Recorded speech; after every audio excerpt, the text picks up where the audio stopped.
दिनै जोंहा जिब जुनार हप्ता बा वाइल्ड लाइफ उइक सोलिगासिनो दङ थांनाय 2 तारिखनिफ्राय 8 तारिखसिम सोलिगोन दाखालि गिबियावनो जोंहा 2 तारिखै बासबारि रेन्जआव जालांदों बेजों लोब्बा लाखिनानै जोंहा मानासाबो अपेन जादों बेखालि बासबारियाव 2 तारिखै बे मोजां जाना थांबाय आरो बेनि उनावनो जों दिनै नै जोंनि भुयाबारा रेन्जआव जों दिनै बे वाइल्ड लाइफ उइकनिनो जों दिनै मोनसे मिटिं लादोंमोन मोनसे मेल लादोंमोन बे मेलनि आगोलावनो जोङो मोनसे रेलिबो लादों एवारनेस रेलि जोङो भुयाबारानिफ्राय माने जों रुपहि सकनिफ्राय भुयाबारा रेन्जसिम जों रेलि लादोंमोन बिनि उनाव जों नैबे जोंनि अफिसाव जों मिटिं लादों बे खोब मोजाङैनो जोबोद मोजाङैनो जाना थांबाय दिनै बेनिफ्राय जोंहा जोबनायाव माने 6 तारिखै काहितमा बिदआव जाबावगोन बेनिफ्राय जोबथारनायाव पानबारि रेन्जआव 8 तारिखै इखालि एन्डिं सेरेमनि जागोन आथिखालाव मानासा बेसेबां रैखाथि दं बा रैखाथि गैया मा फोरमायगोन आथिखालाव मानासा नोंथांमोना मिथिखागौ बा नुबोगासिनो दङ जोबोद रैखाथियाव फैगासिनो दङ नोंथांमोना मिथिगौ दिनै नै 4 बोसोर रानिं जाबाय जोंनि मानासाव खुनु मोनसे माने कचिं गैया बर्तमानसिम इसोरनि अननायाव कचिं गैया आं बेनि क्रेडिटखौ नैबोरै ओरै होनो लुबैयो आङो बेनि क्रेडिट होनना बुङोब्ला जोंनि जिखिनि ओनसोल खाथियाव जोंनि हाग्रा जिंजों नांजाबनाय जिखिनि गामि दङ एक्चुअलि बे गामिफोरनि जिखिनि रायजो राजाफोरानो खोब मोजां ससियेल फेन्सिं बायदिहाय दङ नांजाबनानै बिथांमोना जोब मोजां खहाय खालामदों जों हेल्प खालामदों जायनि थाखाय माने सिखारिफोरा जेबो माने खहा खालामनो हायाखै आरो बेजों लोगोसेनो जोंनि हायार अफिसारफोर दङ आरो जोंनि स्टाफफोर दङ फ्रन्टलाइन स्टाफफोर सान हर जेब्लाबो डिउटि खालामगासिनो दङ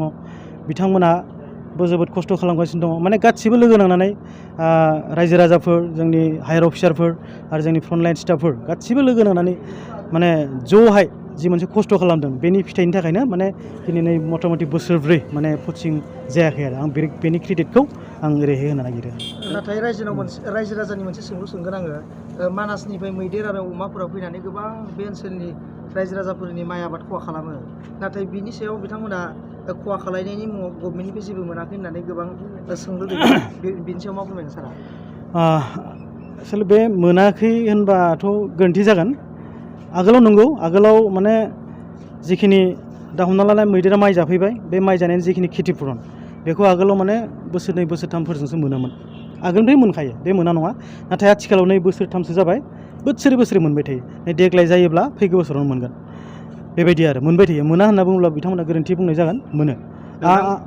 नोंथांमोननि भुयाबारा रेन्जनि आन्दाराव नायथावथाव मा सिनारि दं ओरैनो आदसा नायथावथाव सिनारि दङ होनना बुङोब्ला जोंनि भुयाबारानि आन्दाराव गिबियावनो जाबाय ग्रासलेण्ड जोंनि मानासनि गेजेराव ग्रासलेण्ड एरिया जोंनि भुयाबारावनो देरसिन जोबोद समायना जोबोद नायनो मोजां जायो आरो जेब्ला बे मानासखौ माने जोंनि भुयाबारा रेन्जआव जि ग्रासलेण्ड एरियाखिनिखौ जेब्ला गांसोफोरा मिसियर जानायाव जों सावनानै होनाय जागोन जागा लाना जागा अब्ला जेथिया गोदान गांसो फैगोन अब्ला नोंथांमोना मैदेर मै माने नायख' हाया बेखायनो बे ग्रासलेण्ड खिनियानो खोब समायना नायनो थाखाय जोंनि भुयाबारा रेन्जआव आरो दङ गोबां दाउफोरबो दङ एभेलेबल दङ नाथाय ग्रासलेण्डआनो खोब मोजांसिन समायनासिन नायनो थाखाय এইটো ৬৬তম ৱাইল্ড লাইফ উইক আমি ইয়াতে ভূঞাপাৰাত কৰিছোঁ আজি আচলতে অসম গভৰ্ণমেণ্টে আজিৰ দিনটো পিগমি হক ডে বুলি কৈছে আৰু আজিৰ পৰা ৩ মাহ আগতে আমি প্ৰায় ১৩টা পিগমি হক নামেৰিৰ পৰা আনি আমি ইয়াতে এৰি দিছিলোঁ আৰু আপোনালোকে নিশ্চয় জানে যে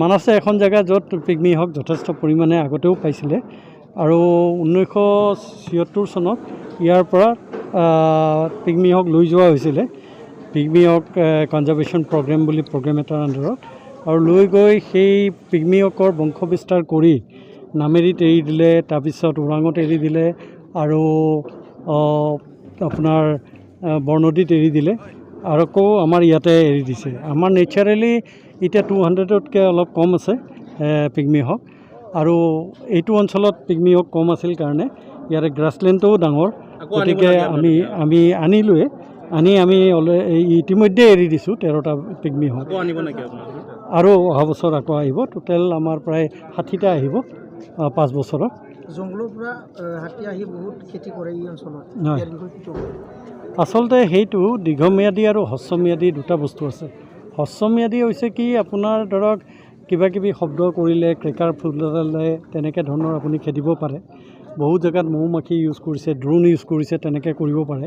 কিন্তু আচলতে যদি আমি কৰিব লাগে মানে আমি ইয়াতে যিবিলাক গছ আচলতে হাতীয়ে ভাল পায় সেই গছবোৰ প্ৰচুৰ পৰিমাণে ৰুব লাগিব।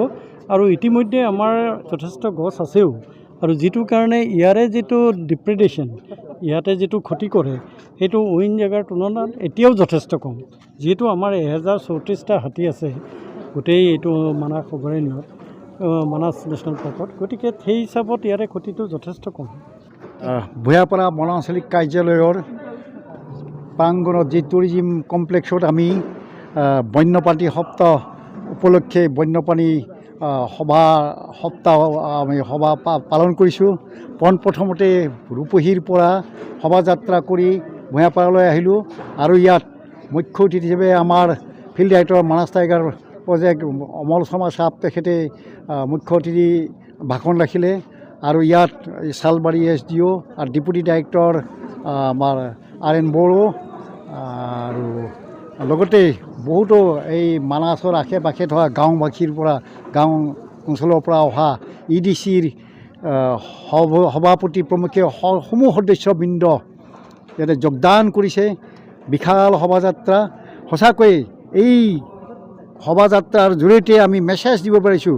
শোভাযাত্ৰা তথা আমাৰ সভাৰ জৰিয়তে আমি মেছেজ দিব বিচাৰিছোঁ যে মানাহৰ যি জীৱ জন্তু আছে আৰু মানাহৰ যি গছ গছনি আছে, বিশেষকৈ বন আৰু বন্যপ্ৰাণীৰ যি সমাহাৰৰ সৃষ্টি অতি আপুৰুগীয়া। কল্পনা কৰিব নোৱাৰি যে পৃথিৱীৰ এইখন এখন বৈচিত্ৰ্যময় জীৱ জন্তুৰে ভৰা। গতিকে তুলনা কৰিলে গম পোৱা যায় ইয়াত 60ৰো অধিক বিধ মেমেলছ আছে, আৰু তেনেকুৱা গছ গছনিৰ ক্ষেত্ৰত more than 500 স্পিচিছ আছে। আকৌ আমাৰ যদি পক্ষীকুলৰ ভিতৰত চাওঁ, in case of birds you will get more than 475 species. Among those birds species you will get very endangered species like that Bengal peregrine. And in case of mammals also, you see, you will not get anywhere in the world except this place. That animal is also available here. That is called pygmy hawk. In earlier that scientists, zoologists, they wanted to say that it was in the birds of extinct. এইটো মানে নিশেষ প্ৰায় অৱস্থাত, বাট that species found now in Kaziranga Manas only. So now we are having number of species like that. So day by day now that Manas is coming up. So in case of the help of this, you media people, electronic people, everybody is playing important role. Yes, it is not only the role of the forest officer. Everybody should come forward to protect and conserve the forest and wildlife. Then we will keep this nature, this kind of world great heritage site Manas for coming generation. You see, it is the first national tiger reserve in country India, declared in the year 1973. The then Prime Minister Mrs. Indira Gandhi. Out of those 9 tiger reserves, this was the most pristine wildlife habitat. This was the most important tiger reserve. It was a famous one. So thereafter it has been declared as World Heritage Site, Great World Heritage Site. In country India, they have declared 5 World Heritage Sites in country India. So out of those 5 World Heritage Sites, Manas is having more criteria. You will be surprised to know that we are having that N7, N9, N10. N7 is that you see that it has exceptional natural scenic beauty and having aesthetic value. And N9 is that it is an outstanding example representing ongoing ecological and biological process in the evolution and the development of plant commodities. এনেকুৱা জাগা, আৰু again I am going to tell that it has significant natural habitat for in situ conservation of biological diversity, having outstanding universal value, including those threatened species from the point of science and conservation. So you see, so beautiful, so rich in biodiversity, you can't compare with others. Again, it is a biosphere reserve. In the year 1989, it has been declared a biosphere reserve. In Assam, we are having that only 2 biosphere reserve. So this is also one. It is more rich.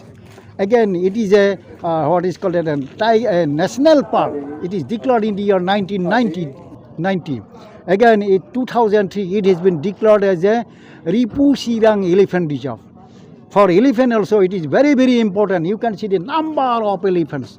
That the herds of elephants are coming from Bhutan, and they are keep coming and going from Bhutan to our Manas. So it is adjoining forest. Again, it is very, very important for birds also. So it has been declared by BNHS in the year 2005. It is an important birds area. In case of fish also, it is very, very rich. You will not get some other fishes. Here we have very recently discovered that one freshwater pipefish. So that way, in case of fish also, in the what is called avifauna also, it is very, very rich from all sides. So you all come forward to protect and conserve for us this wildlife of the Manas. Then we can, I think that we can expose these Manas to the world people. What is Manas? Let those people come to Manas, that what kind of Manas is there. So most welcome. Everybody should play important role. So thank you to all.